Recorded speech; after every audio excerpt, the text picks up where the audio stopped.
before we take our seat, can we just greet somebody Happy New Year tonight? Hallelujah. Happy New Year. Hallelujah. Happy New Year po sa ating lahat. Hallelujah. Oh, bless the name of Jesus. There is power in the name of Jesus. There is healing in the name of Jesus. There is deliverance. Hallelujah. Answers to all of our prayers can only be found in the name of Jesus. Hallelujah, hallelujah. What a name. The name that is above every name. That at that name every knee will bow. And every tongue will confess Jesus Christ is Lord to the glory of God, our loving Father. Hallelujah. Thank you, Jesus. Magandang hapon po sa inyong lahat. Welcome po sa ating pong Thanksgiving service tonight. Hallelujah. At traditional po ito sa The Life Giver Church. Since, hallelujah, sa maraming mga panahon na nagdaan, kapag sumasapit ang huling araw, lalo na po yung huling gabi ng huling araw ng taon, tayo po ay hindi maaaring hindi magtipon kahit man konti lamang para bilang isang pamilya, bilang isang iglesia, ay magkasama-sama sa isang panahon na tayo po'y magpapasalamat at magbabalik ng ating papuri sa Panginoong hindi tayo pinabayaan sa loob ng 365 araw. Hallelujah. God has been so faithful over the past 365 days. Kahit kailan hindi niya tayo pinabayaan, di natin kahit kailan nakita na tayo po'y iniwanan ng Panginoon, every minute, every second of our 365 days, the Lord has committed Himself to be with us. He is our Emmanuel. And He has committed Himself to a covenant that He will always be with us. Hindi tayo pinabayaan ng ating Panginoon. And it's but proper. Hallelujah. It's but proper that we gather together, praise God, as a family, as a church, to offer up our thanksgiving to the only one worthy of all our thanksgiving. And His name is our loving Father, in the name of Jesus, by the direction and by the power of the Holy Spirit. So sa mga nalalabing panahon, tayo po ay magpupuri, magpapasalamat sa Panginoon. Mga huling bahagi ng ating pong pagdiriwang ngayong gabi ay ilalaan po natin sa pagpapasalamat sa ating Panginoon. Alam ko marami kayong daladala sa inyong isip at puso na mga gratitude list. Mga listahan na nakasulat sa ating kaisipan at sa ating puso ng mga bagay na gusto nating ipagpasalamat sa ating Panginoon. So many reasons why we need to be thankful to the Almighty Father. Hallelujah. So sa gabi pong ito, bago po tayo dumako dun sa ating Thanksgiving proper, hallelujah, allow me to share with you. Hindi ko po sasabihin maiksi, baka humaba na naman, ma-disappoint kayo. Kaya hindi ko na siguro sasabihin maiksi lang yung aking isi-share para hindi kayo ma-prostrate na masyadong mahaba yung... So sasabihin ko na lang siguro, hallelujah, allow me to minister to you a long message para hindi na kayo ma-prostrate. Amen. Hallelujah. Magandang hapon po sa inyong lahat. Welcome po sa ating Thanksgiving service. Hallelujah. Pamilya po ang nandito ngayong hapon. At yung iba siguro abala na sa pagluluto ng menudo, yung yung iba abala na sa pagluluto ng hallelujah, spaghetti, ng pansit, yung pang long life. Hallelujah. Praise God. Kayo ba, ano iluluto nyo mamaya? Kami, hindi kami magluluto. Yung hamon na lang ang aming chop-chopin. Hallelujah. At maghahamon na lang po kami ngayong gabi. Amen. Praise God. Wala nang panahong makapagluto. And actually, praise God. So, salamat sa Panginoon. Ngayon pa lang, ako po'y nagpapasalamat sa inyong lahat, sa ating po mga satellites, even across the globe, sa mga kapatid natin ngayon sumusubaybay sa Middle East. Meron po tayong mga kapatid na nanonood ngayon sa Doha, sa Qatar, sa pagunguna po ni Pastor Teng at ni Ate Salvi Laines. At sila po'y nagko-commit na magbibigay po ng isang 65 inches na TV para po makumpleto na natin yung television dito po sa kabila. So kagabi, praise God, hallelujah. Amen. Parang humina ako, Pastoril. Okay pa ba ako sa house? Parang mahina ako dito. Parang humina. Amen. Praise God. Kanina medyo maganda eh. Amen. Okay pa po ba ako sa house? Pastor Jason, okay ako sa house? Amen. Hallelujah. Praise God. Okay po ba ako dyan? Okay. Kuya John, okay ako dyan? Kuya John, okay ako dyan. Amen. Praise God. So salamat sa Panginoon. Pinagpala po yung mga nandito kasi maliwanag yung napapanood nilang set eh. Amen. Praise God. Kaya namin inilagay dyan, yung nag-donate niyan, taga dyan. Amen. Hallelujah. Praise God. Baka naman magtampo kung sila nag-donate tapos doon natin ikinabit sa kabila. Kaya dyan po natin talaga sadyang ikinabit kasi natatanaw ko yung nagbigay ng TV na yan eh. Amen. Nandyan po, nakaupo. At nag-i-enjoy na siya doon sa kanyang blessing na in-extend sa atin. Praise God. At kagabi po o nung Friday night, kausap ko po si Pastor Teng sa Doha sa Qatar. At ang sabi po niya sa akin, Daddy Lolo ang tawag sa akin, mga pamangking ko po yan. So, Daddy Bishop, sabi, kami na po ang sagot ng isang 65 inches na TV doon sa kabila. Kaya po, may uuwi ngayong January 5, hallelujah, medyo parang hallelujah, amen. Nagpipidback ako, Pastor Hill. Amen, hallelujah. Ooh.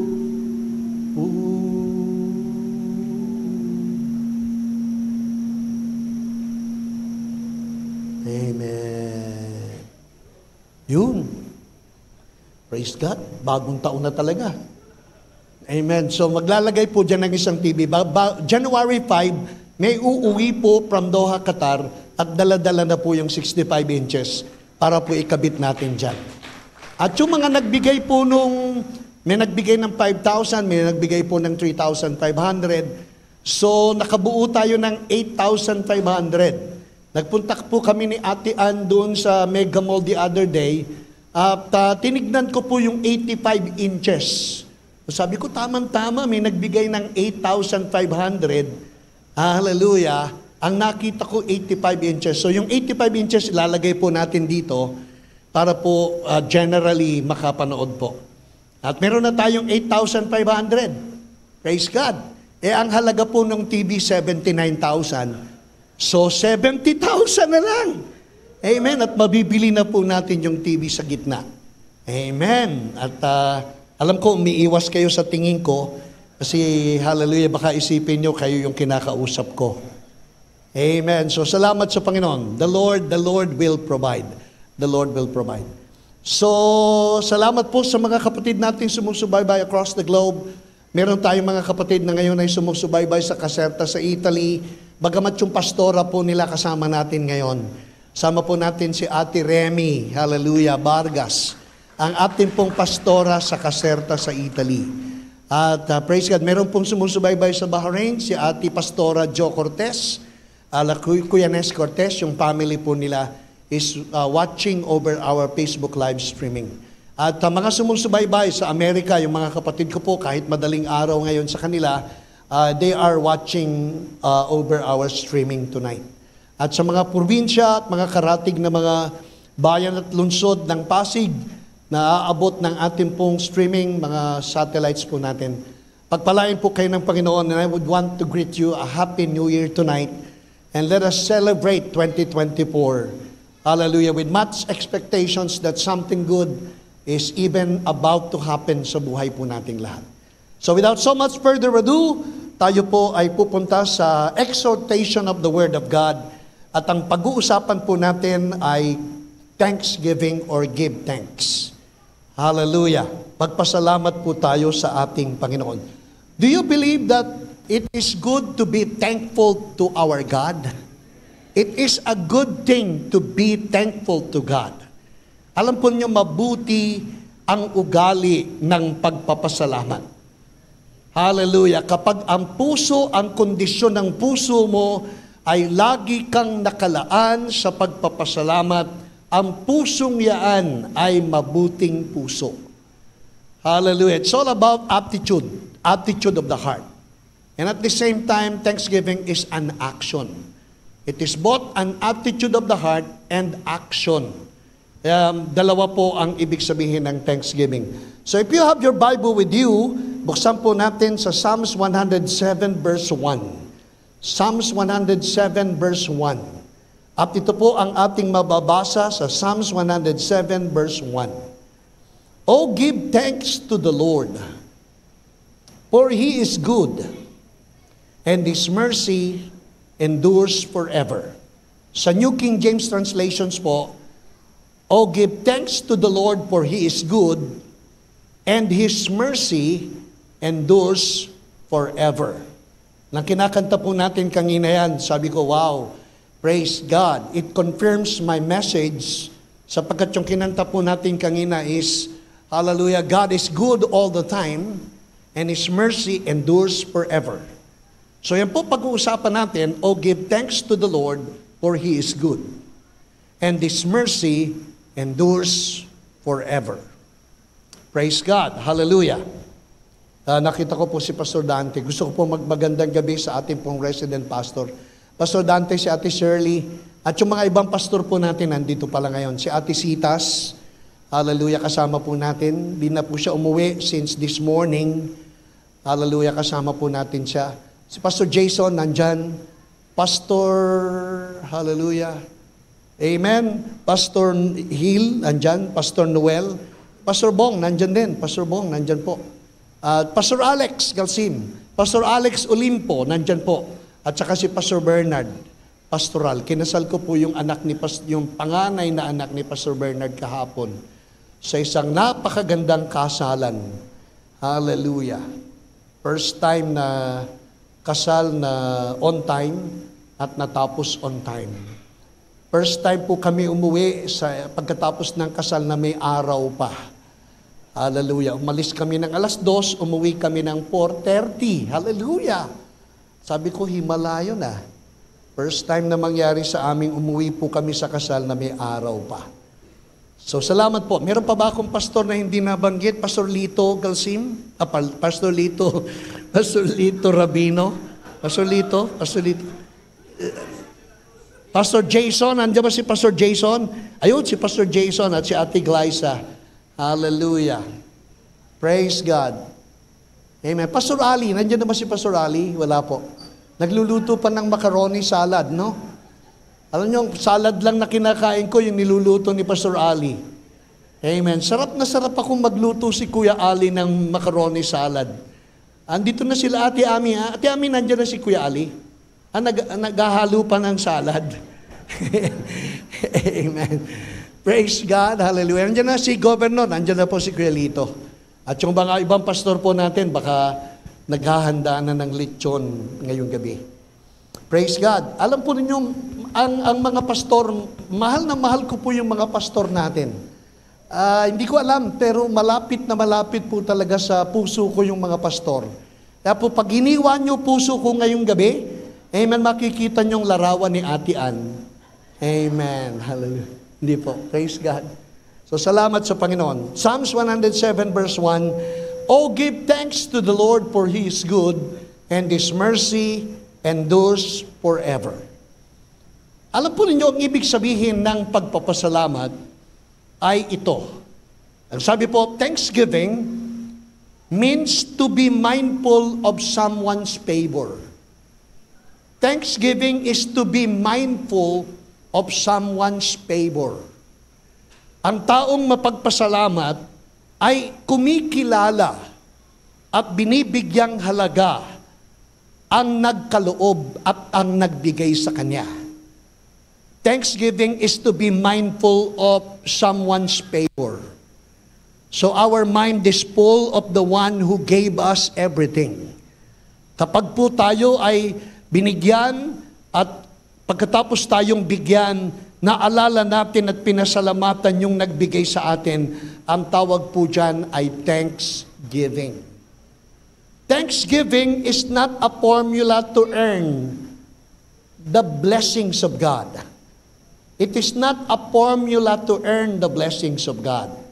Apo, hindi ka nagpapasalamat para suyuin ng Diyos na ikaw ay pagpalain. Hindi para i-please ang Panginoon para ikaw ay pagpalain. kundi ang pagpapasalamat ay pagtugon, hallelujah, sa biyaya ng Panginoon na yung tinatanggap mula sa Kanya. So, meron kasing mga nagpapasalamat para i-please, para to earn, o para suyuin, o praise God. Parang, ano tawag doon, yung nilalambing-lambing para ikaw ay pagpalain. Hindi po yun ang pagpapasalamat. Ang pagpapasalamat ay response ng puso.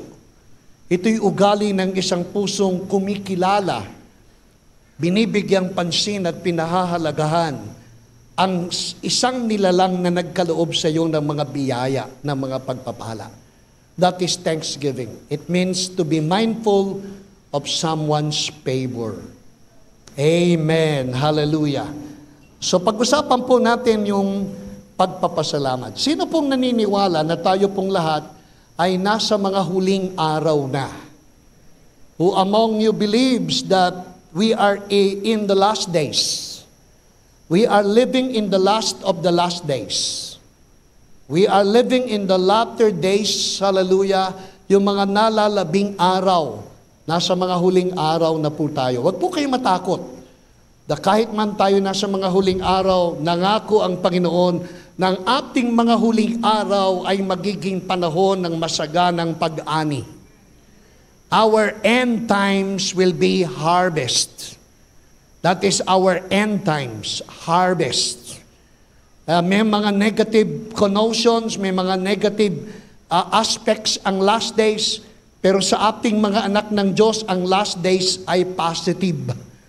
Positibo po ang larawan ng mga huling araw, sapagkat ang pangako ng Panginoon sa atin sa mga huling araw, ang ating mga huling araw ay lalong higit niyang pagpapalain. Lalo niya tayong pasasaganain. Kumbaga, counterculture po. Naniniwala po ba kayo na ang mga anak ng Diyos is going against the trend of this last day society? Tayo mga anak ng Diyos, we will go against the flow. We will go against the stream. We will counterculture yung sanlibutan. Kaya kung ang sanlibutan ay malungkot, counterculture, ang mga anak ng Diyos masaya. Kung ang sanlibutan ay depressed, counterculture, ang mga anak ng Diyos ay may peace at may joy. Amen? Kung ang trend ng sanlibutan ay wala ng moralidad, wala na yung values, tayo ka-counterculture natin, tayo namang mga anak ng Diyos, lalong magniningning ang ating morality. Amen? Lalong magniningning, lalong magliliwanag ang ating buhay bilang mga anak ng Diyos. Kaya po maniwala kayo, itong 2024 ay simula na ng counterculture society. Praise God, dito mo na makikita kung sino talaga ang totoo. Dito mo na makikita kung sino yung mananatili. Sapagkat sa mga huling araw, hallelujah, marami na ang aayon sa takbo ng sanlibutan. At ang remnant na mananatili na ika-counter yung culture ng society, ng trend, ay ang mga tunay na mga anak ng Diyos. Amen. Hallelujah.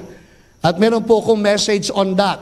How to counter culture, the trend of this end time society. Amen. At alam po ninyo, may sinabi ang Holy Spirit kay Apostle Paul. At sinabi ng Holy Spirit kay Apostle Paul ang larawan ng mga huling araw. This will be the signs of the end time society. At sinabi po ng Holy Spirit through the Apostle Paul, si Apostle Paul naman isinulat ito, hallelujah, vividly, profoundly, sinulat ni Apostle Paul na in the last days, this will be the behaviors, this will be the characters of this end-time society. Amen? So basahin po natin yung 2 Timothy chapter 3, verse 1. Guro, verse 1 lang o verse 2. Hallelujah, verse 1 and 2. Sabi po, but know this, nais kong malaman ninyo ito, sabi ng Holy Spirit, that in the last days, perilous times will come. Pag sinabing will come, This is absolute. Pag sinabing will come, parang si MacArthur yan na nagsabing I shall return. It is absolute. Kaya ang sabi po, in the last days, perilous times will come. And the word will come is definite. Hindi mapapasubalian, hindi mapaglalalangan.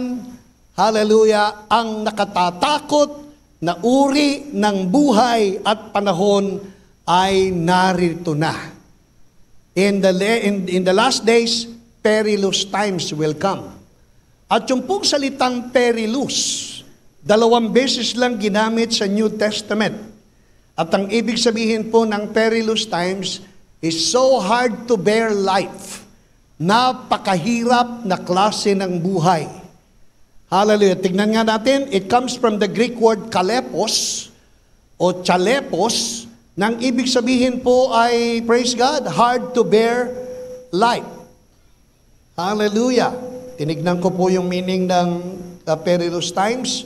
At ang ibig sabihin po ng perilous times is harsh, hurtful, cruel, ruthless, wounding, and it's a hard to bear kind of life. So darating ang panahon, at ito na nga, ang ating panahon ay magiging mahirap na panahon. Napakahirap, napakadelikado, napakasama na panahon. At ito na po yun. Nakatira na po tayo sa klase ng buhay na ganoon. Nasa perilous times na po tayo. Sabi mo nga sa iyong katabi, huwag kang matakot. Pero nasa perilous times na tayo. Ibig sabihin, itong panahon na ito, nakakatakot na panahon. Itong panahon na ito, nakakakabang panahon. Itong panahon na ito, pahirap ng pahirap ang klase ng buhay. Na parang sa sobrang hirap, hindi mo na kayang maging matatag at magtibay, at baka isang panahon ikaw ay sumuko na rin sa sobrang hirap ng panahon na darating. At ito na po yun. Ito na po yun. Hallelujah. Kaya yung perilous times na sinasabi ni Pablo, ito na po yun. Bakit po? Kasi ito ang katangian ng mga tao sa perilous times. Ang sabi po doon sa verse, susunod na talata, for men will be lovers of themselves. So yung perilous times, ang karakter niyan, maraming mga tao magiging makasarili na lamang. Magiging lovers of themselves.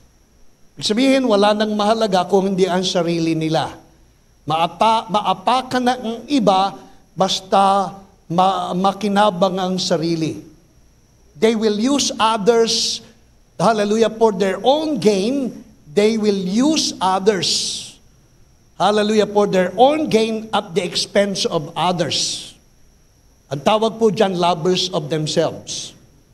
Darating ang araw, at nakikita na natin ngayon, ang mga tao masyado nang makasarili. Wala nang inisip kung hindi sarili. Wala nang mahalaga kung hindi sarili. Lovers of themselves. Kaya pag makikita mo na ang mga tao sa paligid mo, wala nang mahalaga kung hindi siya, I, me, mine, siya na lang ang bida, wala nang iba, patungo na siya, hallelujah, doon sa kalagayan ng mga tao sa mga huling araw. At ayaw ng Panginoon na mapabilang tayo sa mga taong masyadong makasarili. Can I hear an amen to that? God doesn't want us to be lovers of ourselves. Isipin mo ang kapakanan ng iyong kapwa. Wag lang ang iyong kapakanan. Isipin mo, tangkilikin ang iba, hindi lang ikaw. Hindi na baling makaapak, hindi na baling makasakit, hindi na baling makasugat, hindi na baling mapahamak ang iba, basta mailigtas mo lang ang iyong sarili. Hallelujah, yan po'y lovers of self. Susunod, lovers of money. Wala nang mahalaga kung hindi pera. Pera, puro pera, puro pera. Bago matulog, nag-uusap yung mag-asawa, wala ka na bang pera? Pagkagising sa umaga, puro pera. Na maghihiwalay na, ilang taon na kayo nagsasama, 10 piso na po. Puro pera. Lovers of money.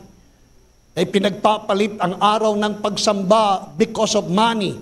Ipagpapalit ang pakikipagkaibigan because of money. Ipagpapalit ang pinagsamahan because of money. Lovers of money. Mga karakter po yan in the last days. Mga boasters, mapagmataas, mga mayayabang, mga palalo, mga proud. Apo, hallelujah, mga proud. Hindi yan tumitigala para pasalamatan ng Panginoon. Mga blasphemers, mga lapastangan sa kabutihan, lapastangan sa mga magulang, lapastangan sa mga taong dapat bigyan ng galang, mga blasphemers, mga disobedient to parents, praise God, hallelujah. Nakitang-kita na natin sa panahong ito, yung mga bata, praise God, pag pinagsasabihan mo, sasabihin, I know. Hindi ka pa natatapos magsalita, I know. Wala nang magaling kung hindi yung mga bata. Pag sinabi mo, magugas ka ng pinggan, matatapos na itong Roblox. Apo, mga legend, ano tawag doon? Urban legend ba tawag doon? Di kasi kung naglalaro nun eh. Na po, di ba mga bata ngayon, paggising sa umaga, cellphone, pagkatapos uutusan mo, dadabog-dabog, ibabati yung cellphone, nananalo na sana. Alam nyo ba ng mga bata ngayon nagiging rebellious dahil sa cellphone? Apo, dahil sa cellphone, mga nagiging violente ang mga bata dahil sa cellphone. Lalo pag sinasaway mo, inuutusan mo, ang mga bata nakahawak sa cellphone, disobedient na sa mga magulang. Ay ang mga magulang na lang ang gagawa. At ito'y nakikita, wag na kayong lumayo, sa bahay nyo na lang. Amen? Aminin. Kaya mga anak na nandito, nakikinig ngayon, panalangin namin sa inyo, wag kayong mapabilang sa mga bata sa mga huling araw na magiging suwail sa kanilang mga magulang. Magiging lapastangan sa kanilang mga magulang. At ang prayer natin sa The Life Giver Church, i-counter culture natin yung klase ng paglaki ng mga bata. Pero maniwala kayo, kahit na anak ni Bishop, hallelujah, kahit anak ng mga pastor, parang hindi mo na talaga, kung hindi sila magpapasya sa sarili nilang magpakabait, hallelujah. Kaya parang prayer mo nga, sana wag nang magsilaki yung mga bata, ano? Mag-rapture na sana.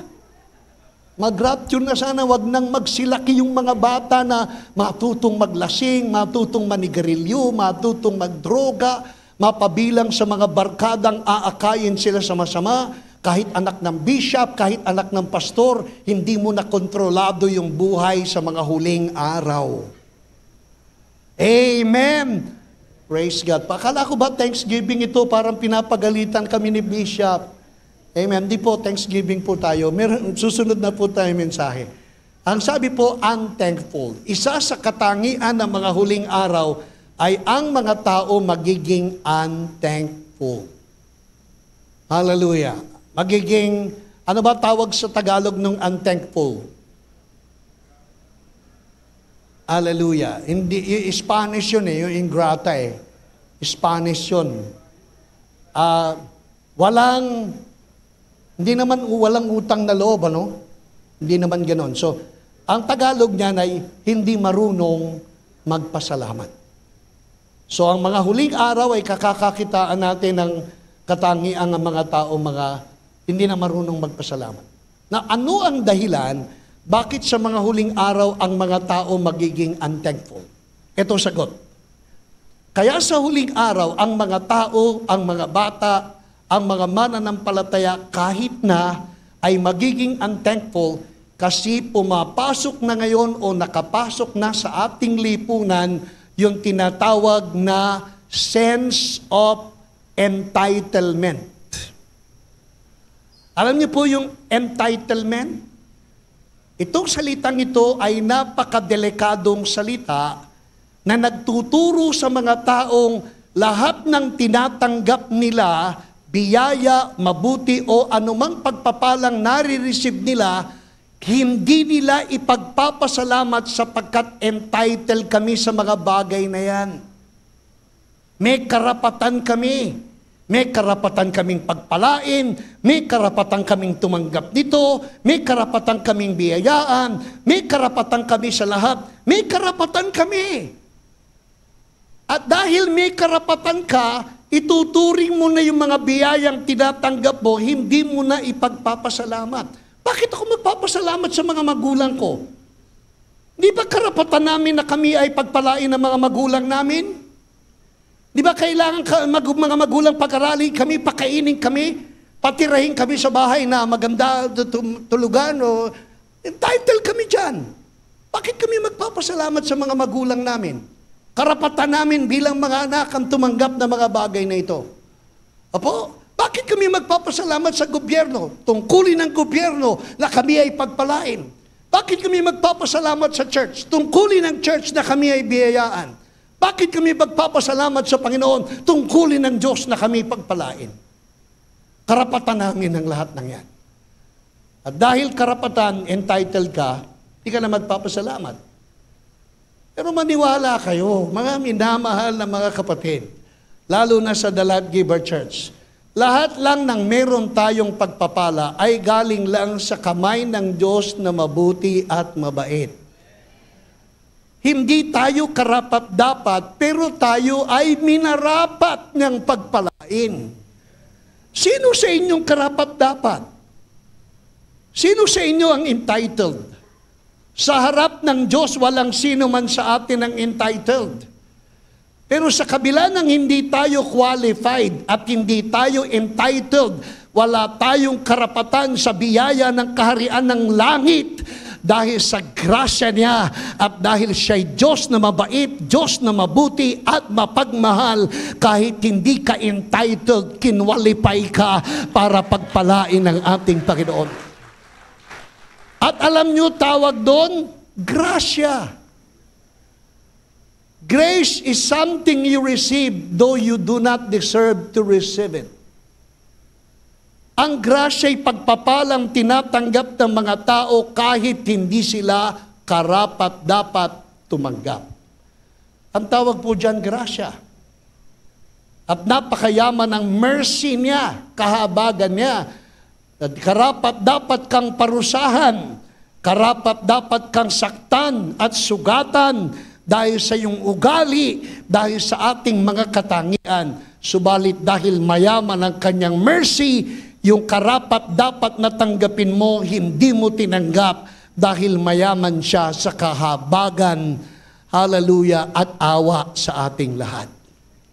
Kaya magkaiba yung mercy at yung grace. Hallelujah. Hindi ko pa na nakanti yung aking simula. We are still in the introduction part of the topic. But I am blessed now. Hallelujah.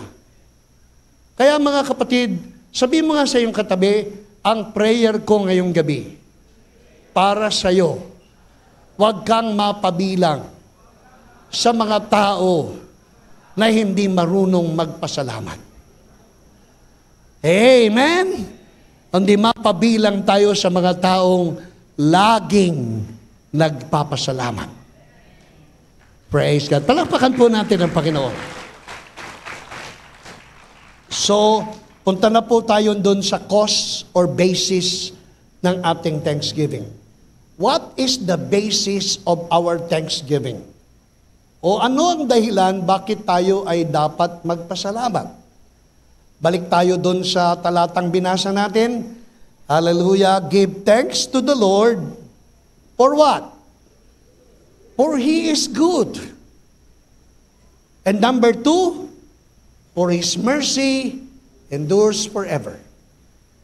So maraming listahan ng mga bagay nating dapat ipagpasalamat, pero sa dinami-dami ng listahang ng dahilan para pasalamatan mo siya, ang umaangat na pangunahing dahilan kaya ikaw ay magpapasalamat sa Panginoon ay sapagkat ang Panginoon ay Diyos na mabuti.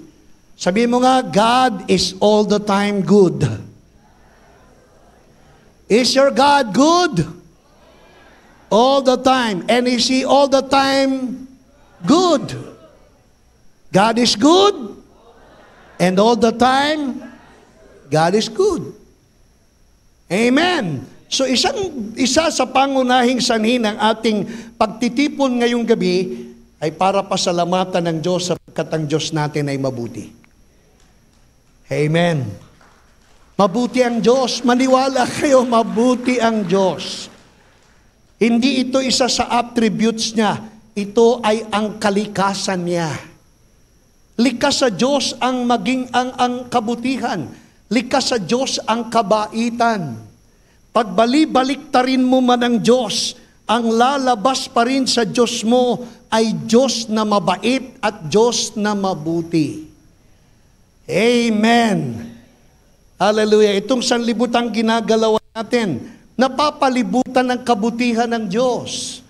Awit, Kabanatang 33, talatay 5, God loves justice and righteousness because the world is full of His goodness. Psalms 33 verse 5, the earth is full of the goodness of the Lord. Ang kapaligiran ng sanlibutan ay nababalot ng kabutihan ng ating Panginoon. Sinong naniniwala ang sanlibutang ginagalawan natin ay balot na balot ng kabutihan ng ating Panginoon? Ang pamilya mo balot ng kabutihan ng Panginoon. Ang buhay mo napapalibutan ng kabutihan ng Panginoon. Kahit saan ka magpunta, sa sanlibutang ginagalawan mo, ang sanlibutang ito ay punong-puno ng kabutihan ng ating mabuting Diyos. The earth is full of the goodness of the Lord. Hallelujah! Kaya lang hindi natin makita yung goodness niya kasi ang suot nating salamin ay hallelujah, puro negatibo ang nakikita. Itong mata na ito na nakikita natin, wala nang nakita kung hindi negatibo, o hindi madilim na parte ng buhay. Pero kapag nagsuot ka ng salamin at binasa mo yung sa salamin, suot mo, makikita mo yung kabutihan ng Panginoon. Kahit saan ka magpunta, ang Diyos ay mabuti. Amen. Hallelujah. Every good gift, every perfect gift comes from above, coming down from the Father of lights, in which there is no shadow of turning. Lahat ng mabuti, lahat ng ganap, yan ay nagmumula lamang sa ating mabuting Diyos. Amen po? Walang pangit na nanggagaling sa Panginoon. Huwag kang titingin sa katabi mo. Amen. Walang pangit na nanggagaling sa Panginoon. Lahat ng galing sa Panginoon ay pawang mabuti. Amen. God is good. All the time. God is good. Hallelujah. Napakabutit, napakabait ng Panginoong Diyos. Glory be to God. Can I hear a good amen? Amen. Tapos po susunod ay, hindi ko na pakakahabaan yung ang Diyos ay mabuti. Pagkat alam nyo na yung ang Diyos ay mabuti. Balik na rin mo man, ang Diyos ay mananatiling mabuti. God is good all the time. And all the time, God is good. So, ibig sabihin, God is all the time good. Amen. Hallelujah. Praise God. Kahit ano pang sitwasyon ng buhay, mabuti pa rin ang Panginoon. Mamaya pag-usapan po natin yan. So, tignan po natin yung susunod na dahilan. Ano po susunod na dahilan? For His mercy endures forever. At tinignan ko po sa iba-ibang translation, at may iba-ibang ibig sabihin yung mercy. Ang Hebrew word ng mercy ay hesed. Hesed. H-E-S-E-D. Hesed. Sabihin nyo nga po, hesed. Ito po'y pinopronounce na may letter K sa una o may letter C sa una. Kaya pag pinronounce mo yung hesed, mercy, ang pronunciation po ay kesed. Kesed. At ang ibig sabihin po ay mercy. Na ito pong salitang Hebrew word na kesed, hindi po maipaliwanag ng mga Hebreo, ng mga Hudyo. Sapagkat sa mentalidad ng mga Hudyo, yung salitang kesed ay napakayaman, napakalalim ng kahulugan. Yung salitang kesed, ang daming ibig sabihin. Kaya pag itatranslate sa English, hindi sila makasumpong ng tamang English para umakma sa salitang kesed. Kaya ang iba-ibang translator, iba-ibang Bible scholars, they come up with different meanings ng kesed. At ito po ang mababasa natin. Do we have that, Kuya Noel? Meron ba tayo yan sa ating outline?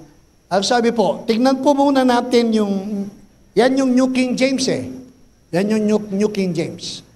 Pag binasa mo sa NIV, Nearly Inspired Version, New International Version, ang sabi po, give thanks to the Lord, for He is good, comma, His love endures forever. So yung salitang kesed, mercy sa New King James, mercy sa King James, pero nang isalin sa New International, ang ibig sabihin ng kesed o mercy ay love that endures forever. So nag-iba na. Yung salitang mercy, hallelujah, naging love that endures. Pag binasa mo sa NASB, New American Standard Bible, "Oh, give thanks to the Lord, for He is good. His loving kindness is everlasting." So yung mercy naging love, yung mercy na naging love ay naging loving kindness, everlasting. I hope you will consider this significant. Sa Amplified Translation, ang sabi po, "Oh, give thanks to the Lord, for He is good, for His compassion and loving kindness endure forever." So yung kesed, mercy, love, loving kindness, naging compassion. Hallelujah, that endures forever. At dahil dito, hindi sila makasumpong ng isang English lang na magpapaliwanag sa katangian ng Diyos na maibigin at mabuti. They cannot describe the goodness and the love of their God. And because of their, hallelujah, struggle in looking for a perfect word na aakma sa salitang kesed, kung ano-ano ang lumalabas na anyo at larawan ng Diyos na mabuti at Diyos na maibigin. Sabi nga ng iba, the most defining character of God is the word kesed. The most defining. Ibig sabihin, ito ang pinakamagandang larawan ng ating Diyos Ama, Diyos na mabuti at Diyos na mayaman sa pagmamahal. The most defining character of God is goodness and love that endures forever. Sa ibang translation, Common English Bible, CEB, ang sabi po, "Give thanks to the Lord because He is good, because His faithful love lasts forever." His faithful love lasts forever. So sa New Common English, yung kesed, naging na love, na mercy, hallelujah, naging loving kindness. Pagdating dito, naging faithful love. Naging pag-ibig na tapat. Tapos ang sabi sa ESV, "Oh, give thanks to the Lord, for He is good. His steadfast love endures forever." So steadfast love na. Tapos pag mabasahin mo sa Message Translation, ang sabi po, "Oh, give thanks to the Lord, for He is good. His love never runs out." Ang pag-ibig ng Diyos ay hindi nauubos. Sabi mo nga sa iyong katabi, ang pag-ibig ng Diyos sa iyo hindi mauubos. Mauubos ang pagtitimpi mo at pagtitiis mo, pero ang pag-ibig ng Diyos hindi mauubos. patungkol sa iyo. So, the love of God never runs out.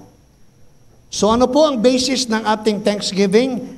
Ang Diyos ay mabuti at ang Diyos ay may pag-ibig na hindi nagmamaliw. Pag-ibig na hindi mauubos.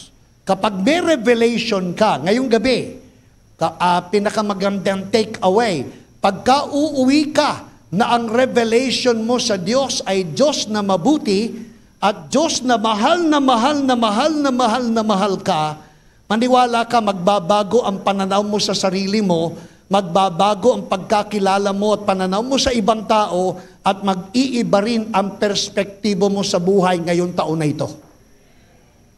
Kapag magkakaroon ka ng revelation na ang Diyos mahal na mahal na mahal ka, at magkakaroon ka ng revelation na ang Diyos kahit anong gawin mo, ang Diyos ay mananatiling mabait at mabuti sa iyo. Amen po. Excited na ako Excited na ako ngayon 2024. Kahit ano pang mangyari sa akin, ang Diyos ay mabuti, ang Diyos ay mayaman sa pag-ibig. At yan ay dinidefine ng salitang kesed. Hallelujah. Kaya ngayong taon na ito, pagyamanin natin yung salitang kesed. Praise God. Because of His mercy, because of His kesed, nagkaroon tayo ng magandang relationship sa Panginoon. Well, meron tayong outline nito. Meron ka, wala. Yung definition ng kesed, meron. Tingnan natin, i-summary lang natin, i-summary natin. I-translate po natin. Kesed is a Hebrew word. Kesed is a Hebrew word which is untranslatable into English. It is a single word, but it means several things at once.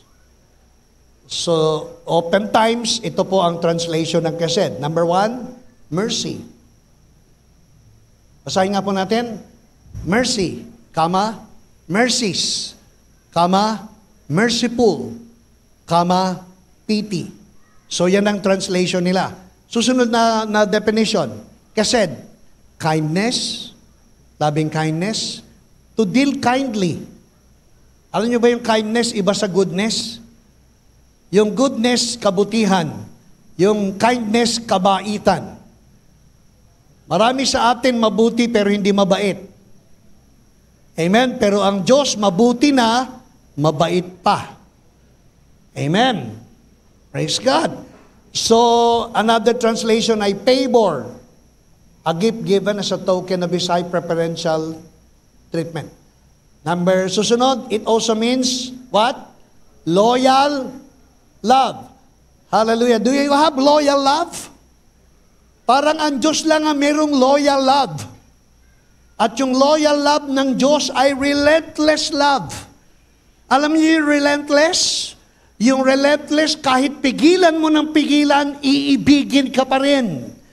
Kahit harangan mo ng sibat, mamahalin ka pa rin. Yan yung relentless love ng ating Panginoon. Kahit nagkukulang ka, hindi siya magkukulang. Kahit hindi mo siya mahal, mamahalin ka pa rin niya. Amen? Hallelujah! Kahit magtampo ka sa Kanya, hindi siya magtatampo sa iyo. Kahit talikuran mo siya, hindi siya tatalikod sa iyo. Kahit pabayaan mo yung relasyon mo sa Kanya, ang relasyon niya sa iyo ay intact at mananatili magpakailan-kailan pa man. Because the love of God is kesed, relentless. It is steadfast love. Ibig sabihin ng steadfast love is steady love. Steady love. Pag-ibig na hindi nagbabago. Kahit magbago ka, ang pag-ibig ng Diyos sa iyo mananatiling intact, hindi magbabago. Wala kang gagawing masama na makapagpapabawas sa pag-ibig niyang Diyos sa iyo. At wala kang gagawing mabuti na makapagdadagdag sa pag-ibig ng Diyos sa iyo. Kaya't sa mabuti at masama, mahal na mahal ka ng Diyos. Hallelujah, na maibigin. Amen? Lagi nating sinasabi niya, there is nothing you can do to make Him love you more. And there is nothing you can do to make Him love you less. Ibig sabihin, gumawa ka ng masama, hindi mag-iiba ng pag-ibig sa iyo ng Panginoon. Gumawa ka ng mabuti, hindi madadagdagan ng pag-ibig ng Panginoon sa iyo. Sapagkat ang pag-ibig ng Panginoon sa iyo ay sa mabuti at sa masama. Ang Diyos ay mabuti sa bawat isa sa atin. Ang Diyos mahal tayo.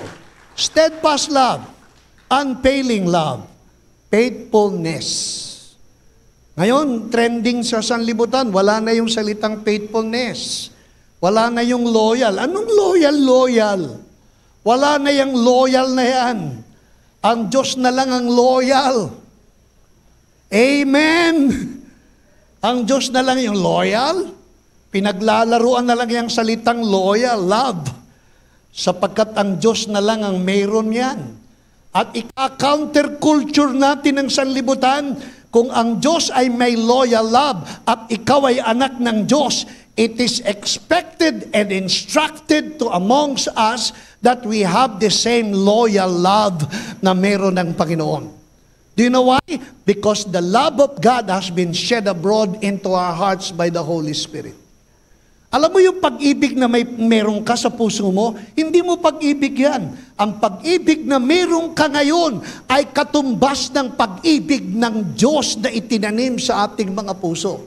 Kaya kung ang Diyos ay loyal, meron ka na ring loyal love. Kung ang Diyos ay steadfast, sa puso mo, steadfast na rin yung love. At kung meron kang kesed sa puso, you will be faithful. Amen? Salamat, Pastor Jason. Parang si Pastor Jason na lang ang faithful. Amen. Kaya nyo na bang paniwalaan na yung pag-ibig na meron kayong nakatanim sa puso nyo ay hindi nyo pag-ibig? Yan ay pag-ibig ng Diyos na itinanim sa inyong puso. At kung yan ay pag-ibig ng Diyos na nakatanim sa puso mo, maniwala ka, yung pag-ibig na yan, pwedeng umiral, pwedeng maging prevailing, at ma-manifest natin sa buhay ng ibang tao. Pwedeng mag-transcend. Amen. Are you getting something? Amen. Parang, hallelujah, parang yung tingin nyo sa akin, tapusin mo na, Bishop, gusto na namin magbunit, magpasalamat sa Panginoon. Excited na kami mag-thank you kay Lord. Amen. Hallelujah, parang ganon. Pero hindi ko po pwedeng putulin yung message ko Haba ng ginawa ko kasing outline. Amen? Paano ko ba gagawin ito? Amen? So, purihin ang Panginoon. Siguro sabihin nyo na lang, kaya ako magpapasalamat kasi ang Diyos ay mabuti.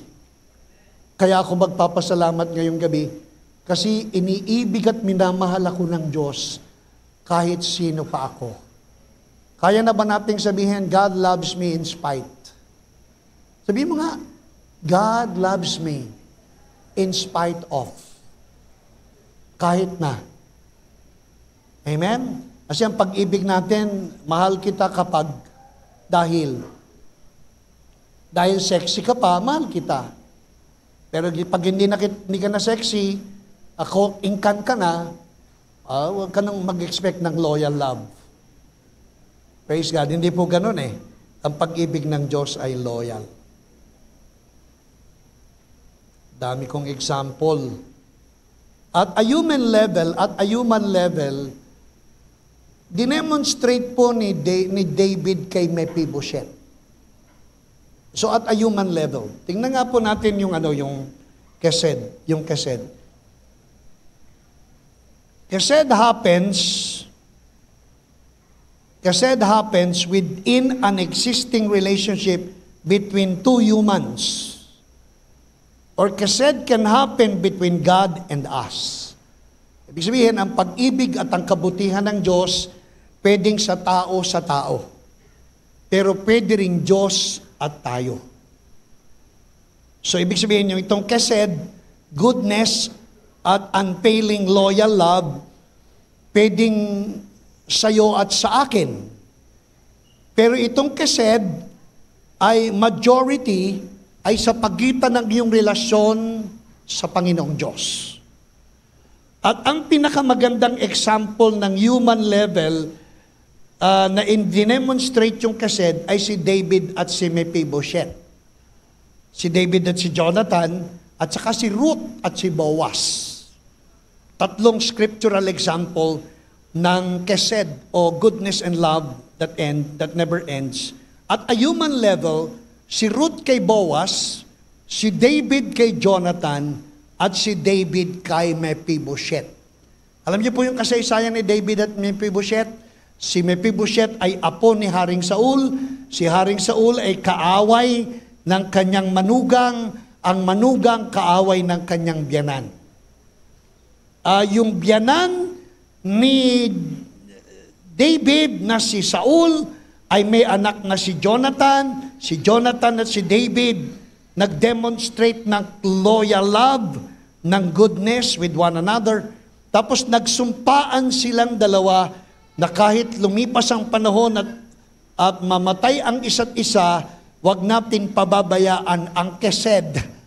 Ang kesed, yung love, loyal love, at yung goodness, wag nating pababayaan.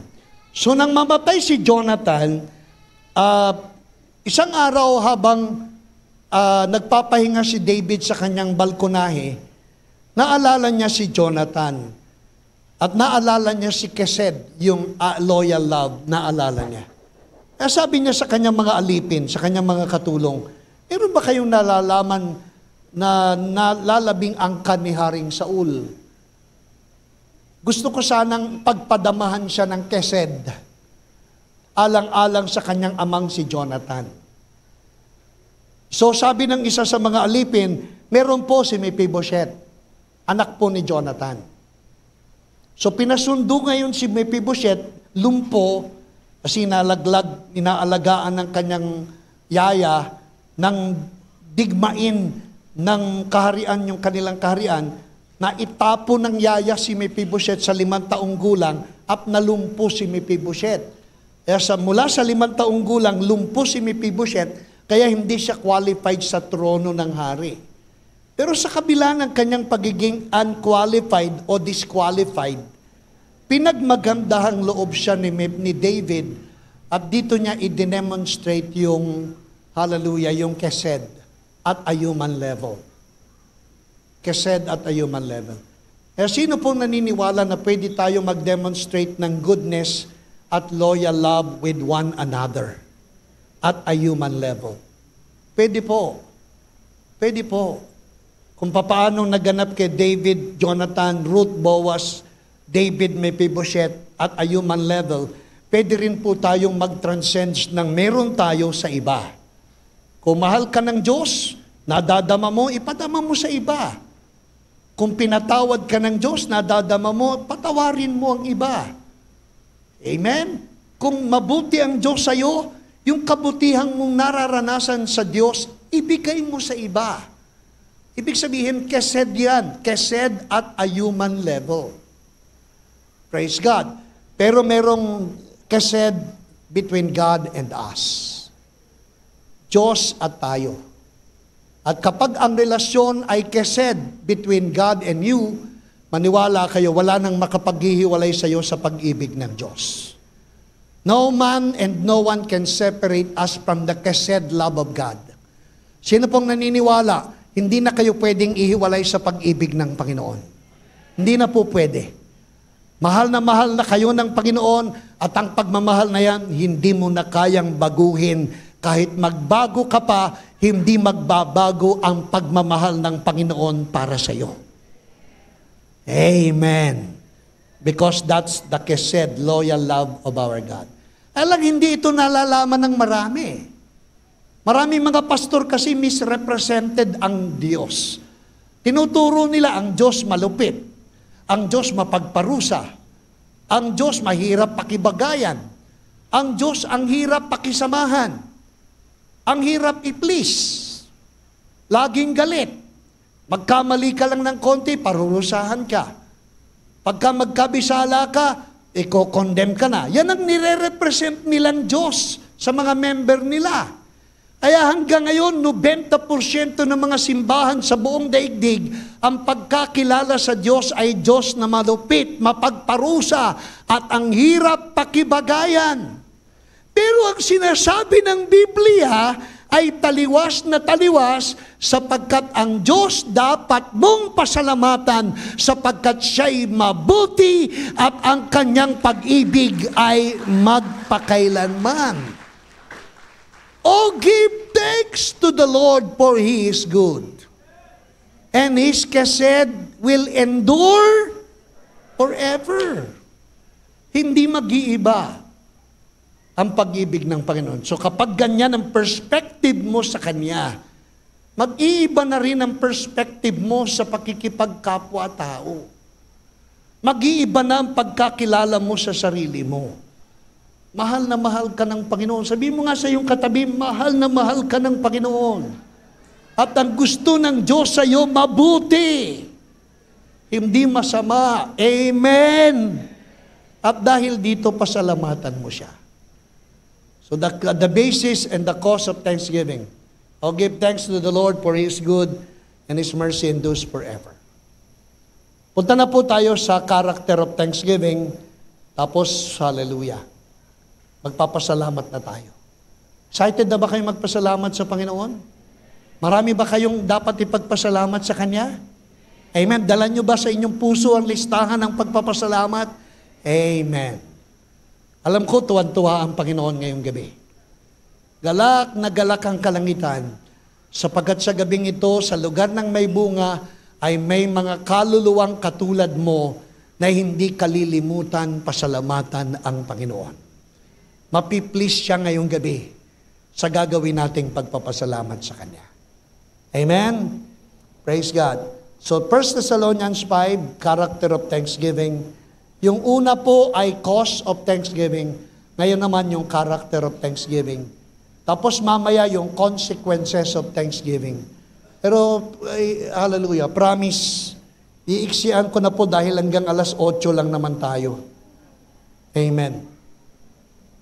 Kaya praise God. 6:50 na pala. Pag ako nagtuturo ang bilis ng oras, parang ganun. Pero pag nakikinig ako, parang ang tagal ng oras. Hallelujah. Amen?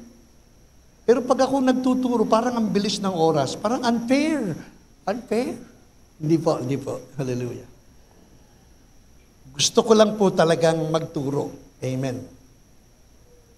Ang sabi po sa 1 Thessalonians 5:18, dami ko nang pinutol sa aking outline. Sabi po, rejoice always, pray without ceasing, in everything give thanks. Why?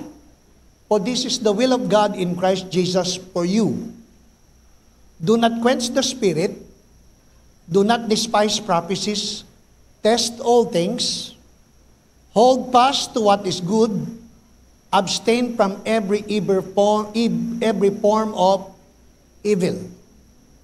So malibit binabasa lang natin yung 16 and 18, hindi na natin binabasa yung 19 to 22. Pero alam nyo, magkakarugtong po yan eh. At ang sabi po sa una, rejoice always. Ano po ang instruction sa atin ng Holy Spirit through the Apostle Paul? Rejoice always.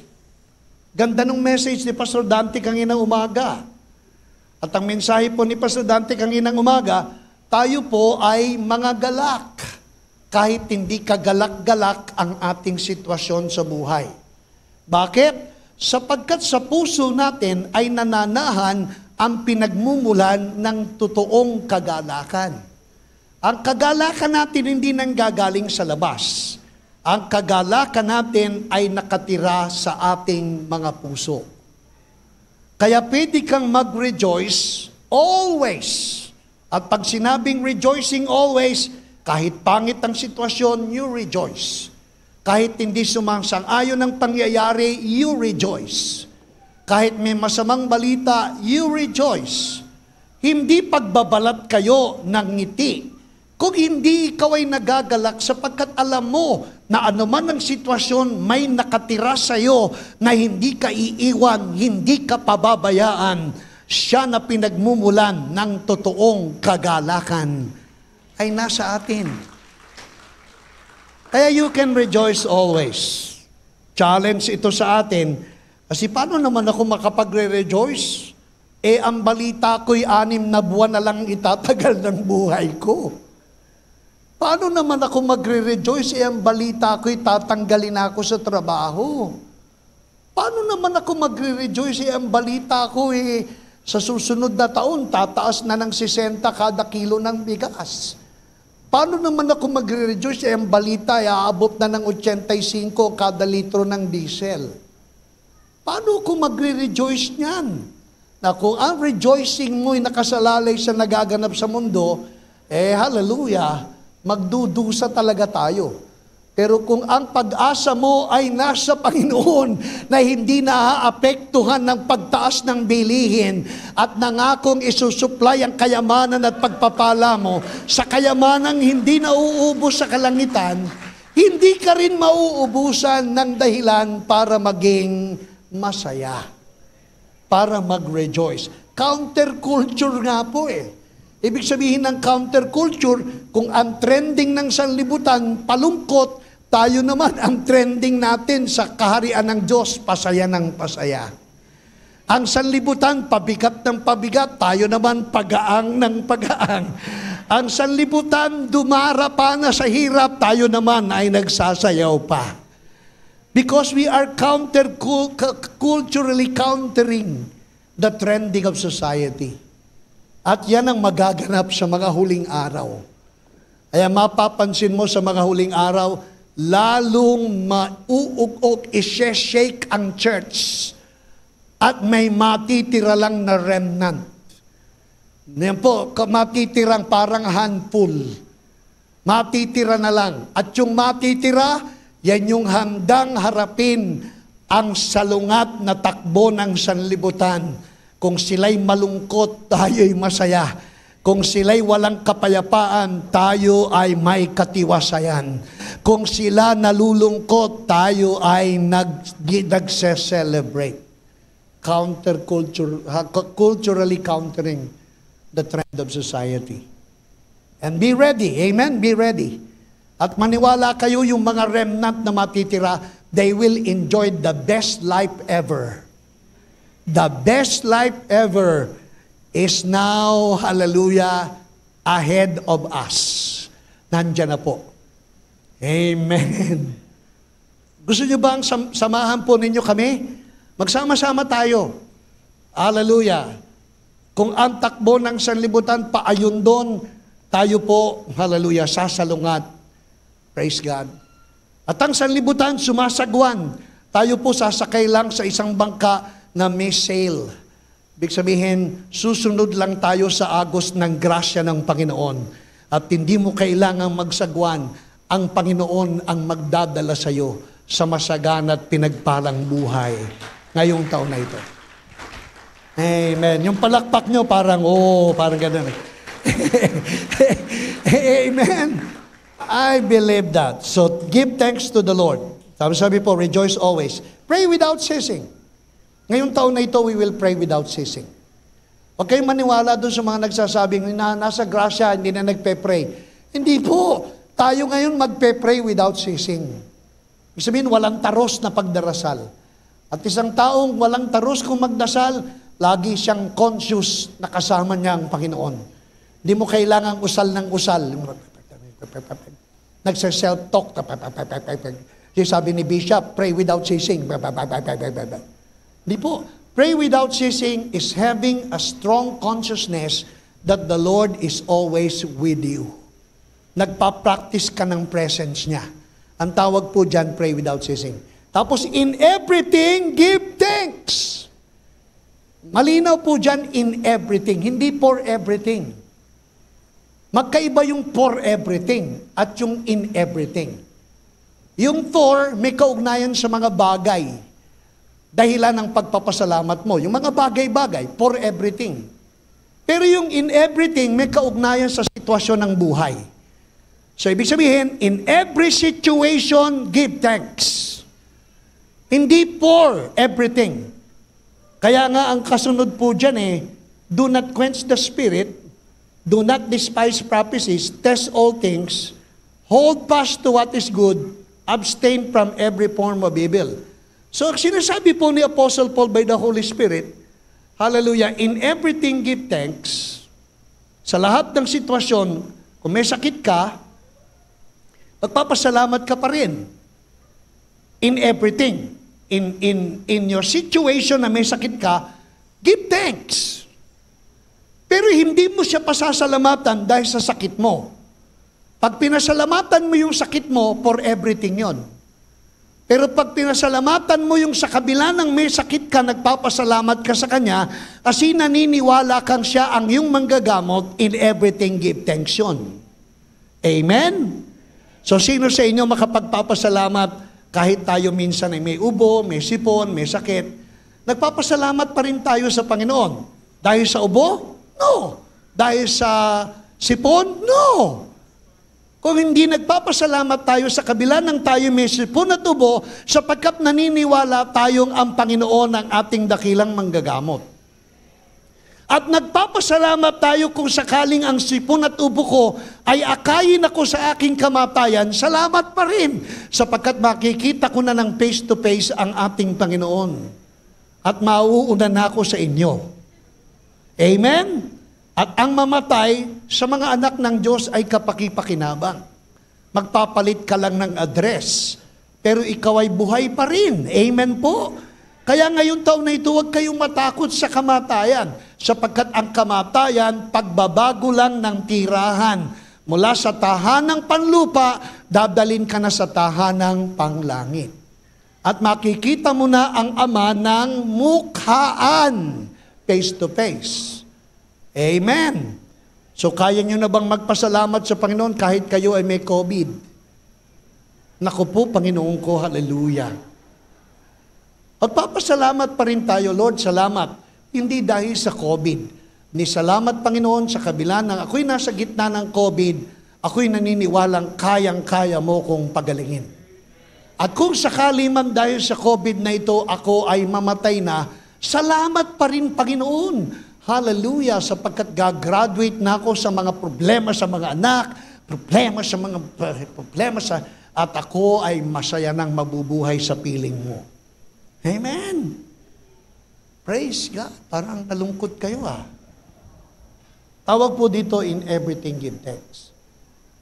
Kasi, kaya nga sabi dyan, hawakan nyo yung mabuti. Tapos, layuan nyo yung, wag nyong paniwalaan yung masama. So, pinaghihiwalay dito ang mabuti at ang masama. Pasasalamatan mo, hindi yung masama. Abstain from every form.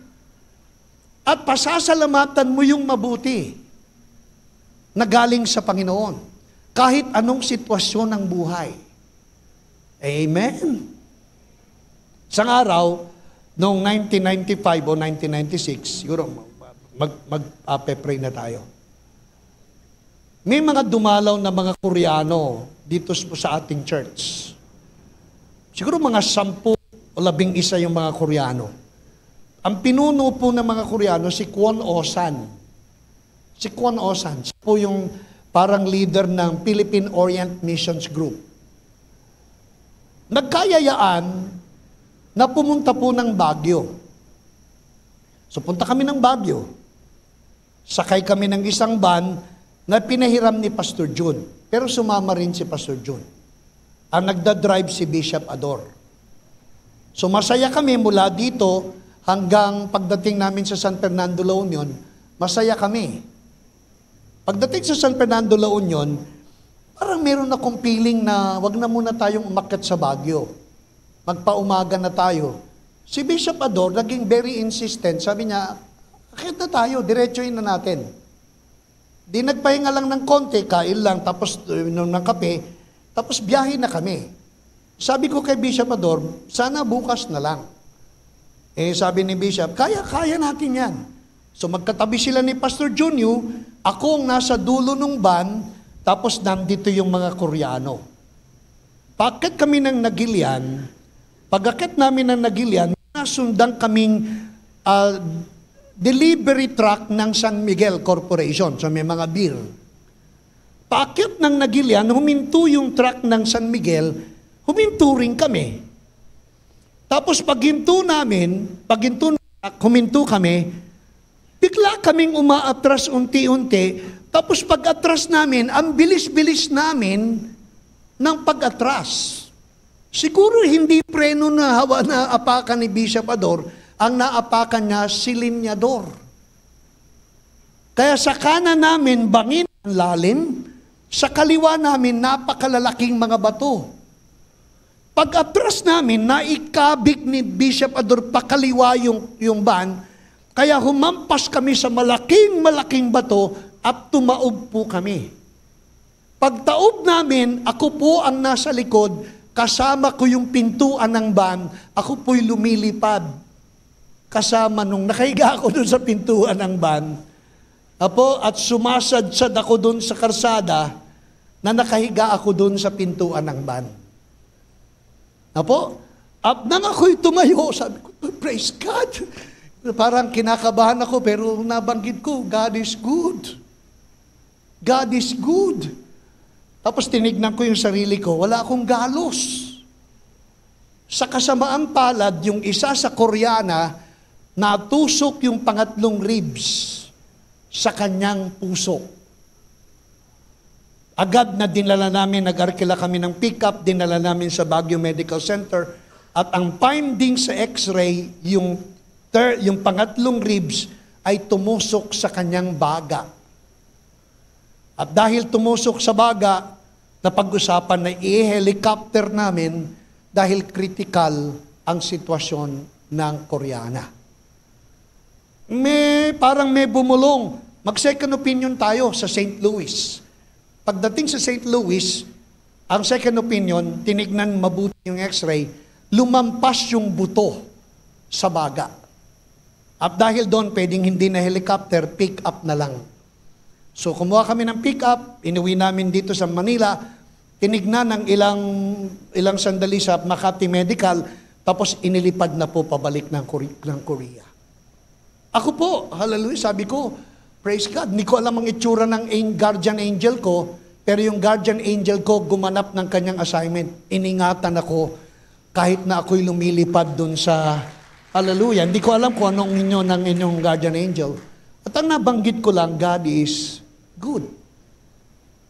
In everything, give thanks. Kung sakaling ako'y namatay, hindi na tayo nagkita-kita. Kung sakaling ako'y nadali nung pagkabangga o naipit, at ako'y namatay, praise God.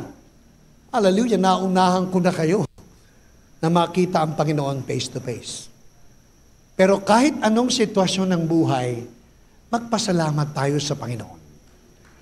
Sapagkat sa lahat ng ito, hindi mo kayang baguhin, ang Diyos mo ay mabuti.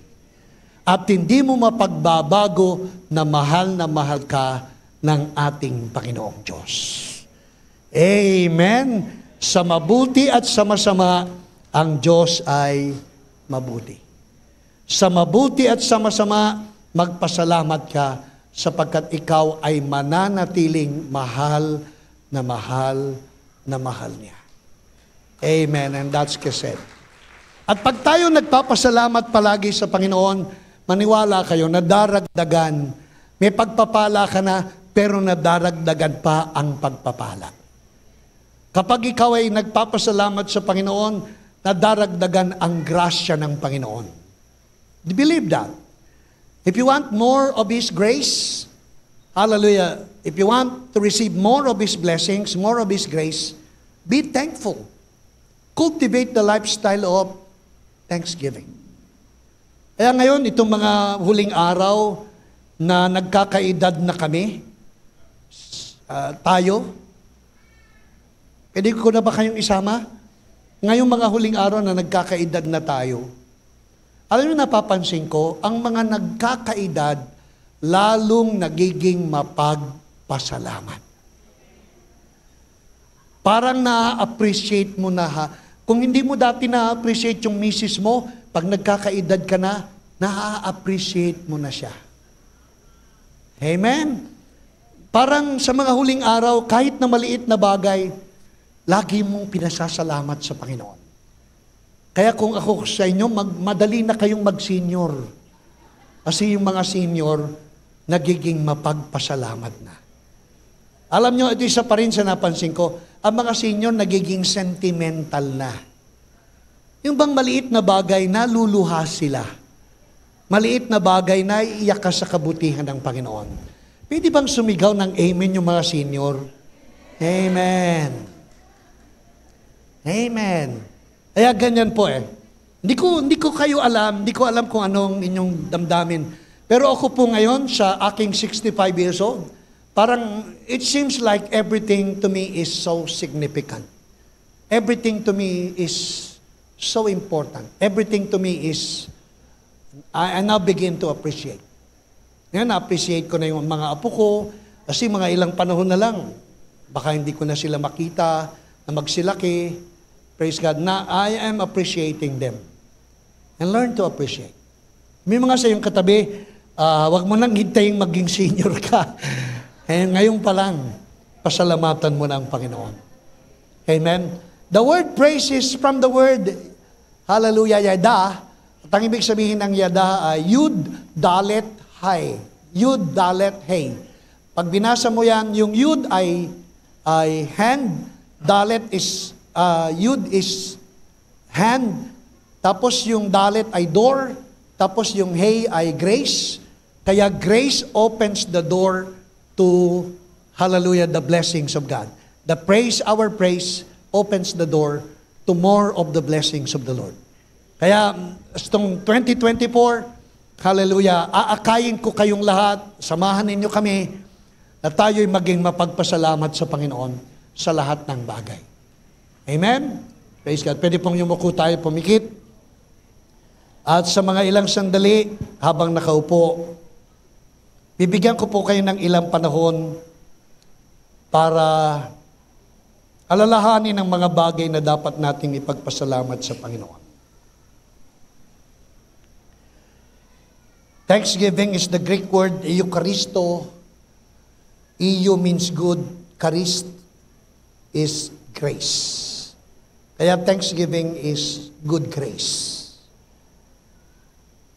No one is exempted, every one of us.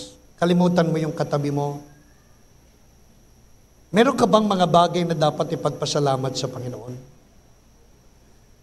Meron ka bang mga persona o mga pangyayari sa buhay mo na dapat mong pasalamatan ng Panginoon? Sa nakalipas na 365 araw,